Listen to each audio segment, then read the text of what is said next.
আসসালামু আলাইকুম। Hi friends, আপনারা সবাই কেমন আছেন?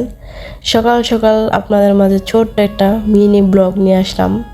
তো ঘুম থেকে উঠেই আমার মনটা ভালো হয়ে গেছে। আমি নিচ থেকে দেখতে পাইতেছিলাম যে ছাদের উপরে আমাদের যে ড্রাগন গাছটা আছে, ড্রাগন ফল, তো দেখতেছিলাম যে কি সুন্দর একটা ফল পাইকা আছে।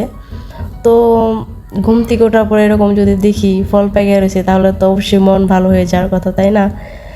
তারপর আমি টুক করে ছাদের উপরে উঠে গেলাম। ও মা, ছাদের উপরে ওঠার পরে তো মানে আমি একদম সারপ্রাইজ হয়ে গেছি। আমি নিচে থেকে দেখে আসছিলাম একটা ফল পাকছে, এখন ওঠার পরে দেখি কি ওয়াও, দুইটা ফল পাকছে। খুব সুন্দরভাবে পাকছে, একদম খুব সুন্দর একটা কালার চলে আসছে। বাট ক্যামেরাতে ওরকম বোঝা যাইতেছে না লাল টকটকে, বাট খুব সুন্দর কালারটা আসছিল, ঠিক আছে।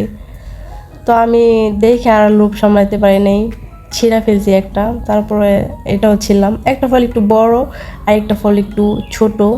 তো নিজের গাছের ফল ছেঁড়ার মানে মজাই আলাদা, মানে খুব ভালো লাগতেছিল। সকাল সকাল মুডটাই পুরা আনন্দে ভরে গেছিলো যে আমি সকালবেলা এরকম একটা সারপ্রাইজ পাবো, ভাবতে পারিনি।